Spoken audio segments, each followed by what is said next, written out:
Matius 15 ayat yang ke-26. Saya coba bacakan Pak Pendeta. Matius 15 ayat yang ke-26. Tetapi Yesus menjawab, tidak patut mengambil roti yang disediakan bagi anak-anak dan melemparkannya kepada anjing. Demikian Pendeta. Ya, jadi pertanyaannya apa? Diminta untuk menjelaskan firman Tuhan tersebut. Oke. Jadi mungkin penjelasannya ya. Mengapa Tuhan Yesus berkata seperti itu, kurang lebih demikian ya. Oke. Ini kejadian terjadi pada waktu Tuhan Yesus berada di luar daerah Israel. Ini di Tirus dan di Sidon.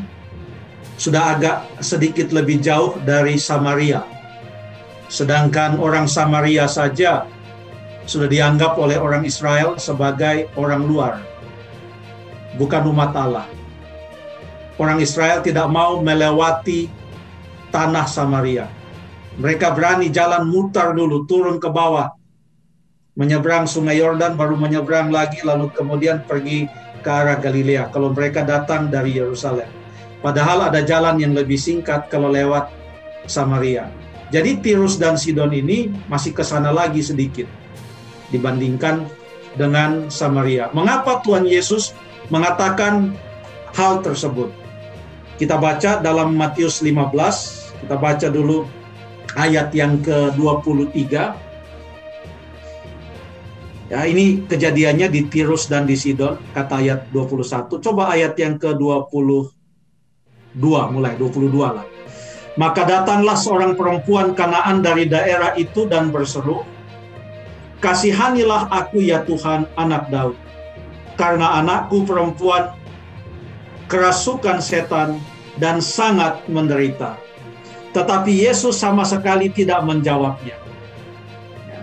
Ada apa di dalam hati Yesus? Lalu murid-muridnya datang dan meminta kepadanya, kepada Tuhan Yesus. Jadi dengan diamnya Tuhan Yesus, murid-muridnya ini punya penafsiran adalah, wah, memang betul, seharusnya guru diam. Ini orang tidak bisa dilayani. Mereka katakan kepada Tuhan Yesus, ayat 23, suruhlah ia pergi. Ia mengikuti kita dengan berteriak-teriak, biar dia pergi. Lalu jawab Yesus. Ini jawab Yesus, dia katakan, aku diutus hanya kepada domba-domba yang hilang dari umat Israel. Tetapi perempuan itu mendekat dan menyembah dia sambil berkata, Tuhan, tolonglah aku. Tetapi Yesus menjawab, tidak patut mengambil roti yang disediakan bagi anak-anak dan melemparkannya kepada anjing. Ya. Ini istilah yang sama artinya dengan najis. Karena anjing adalah binatang najis. Jadi tidak patut mengambil roti yang disediakan bagi anak-anak, melemparkannya kepada anjing. Yang dengar ini siapa? Yang dengar ini adalah perempuan dari Tirus dan Sidon itu, dan juga yang mendengarkan ini adalah murid-muridnya. Saya bayangkan Tuhan Yesus bicara ini kuat-kuat supaya murid-muridnya dengar. Yesus adalah guru, dia lagi mengajar, murid-muridnya juga ikut, dan murid-muridnya nampaknya akan mendapatkan sebuah pelajaran penting. Lalu menjawab pernyataan Yesus itu dalam ayat yang ke-27, kata perempuan itu, benar Tuhan, namun anjing itu makan remah-remah yang jatuh dari meja tuannya. Lalu ayat yang ke-28, maka jawab Yesus dan berkata kepadanya, hai ibu, besar imanmu, maka jadilah kepadamu seperti yang kau kehendaki. Dan seketika itu juga anaknya sembuh. Dari jalannya cerita ini, bagaimana cerita ini dibangun dari satu peristiwa kepada peristiwa berikutnya, percakapan kepada percakapan berikutnya.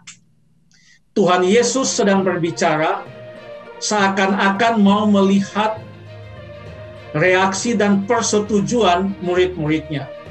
Sebab bagi murid-murid Tuhan Yesus, orang-orang yang bukan orang Israel dianggap sebagai orang-orang yang najis. Ada satu kisah di dalam buku Kisah Para Rasul pasal yang ke-10, kalau saudara atau saudari Novaria Simbolon akan membacanya. Petrus mendapatkan penglihatan, lalu segala macam binatang-binatang ada di sana, termasuk binatang-binatang yang najis dan juga binatang-binatang yang haram, ya. Lalu kemudian Tuhan Yesus suruh Petrus untuk menyembelih dan makan. Petrus tidak mau. Lalu kemudian setelah Petrus datang bertemu dengan Kornelius yang adalah bukan orang Yahudi, baru Petrus mengatakan, sekarang aku baru tahu. Aduh, daripada saya minta kita membayangkan ini ayat, lebih kita baca aja lah. Dalam Kisah pasal yang ke-10 ayat yang ke-34.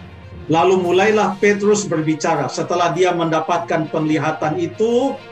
Lalu kemudian dia datang ke rumah Kornelius yang adalah bukan orang Israel, ya. Lalu kemudian penglihatan di siang hari itu dengan peristiwa yang dia sedang lihat, dia berada di dalam rumah orang yang bukan Yahudi yang dianggap najis, dan kenajisan ini digambarkan dengan binatang-binatang yang ia lihat dalam penglihatan. Maka nyambung itu penglihatan dengan apa yang dia lihat sekarang. Begitu nyambung, maka dalam ayat yang ke-34, Kisah pasal yang ke-10, mulailah Petrus berbicara. Katanya, sesungguhnya aku telah mengerti bahwa Allah tidak membedakan orang.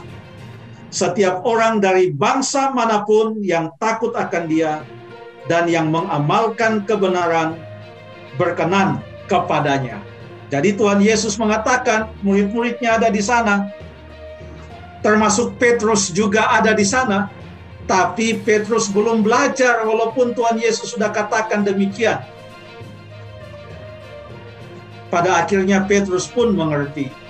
Jadi Yesus sedang mengajarkan kepada murid-muridnya agar jangan membeda-bedakan orang, sekalipun perempuan ini bukan dari Israel, dia adalah orang Kanaan dari Tirus dan Sidon, tetapi semua yang mengamalkan kebenaran, yang percaya kepadanya, maka mereka berkenan kepadanya. Tuhan Yesus memuji iman dari ibu ini. Jadi Tuhan Yesus bukan mengata-ngatai ibu ini dengan kata-kata yang tidak senonoh, tapi Tuhan Yesus sedang mengajarkan pelajaran penting kepada murid-muridnya.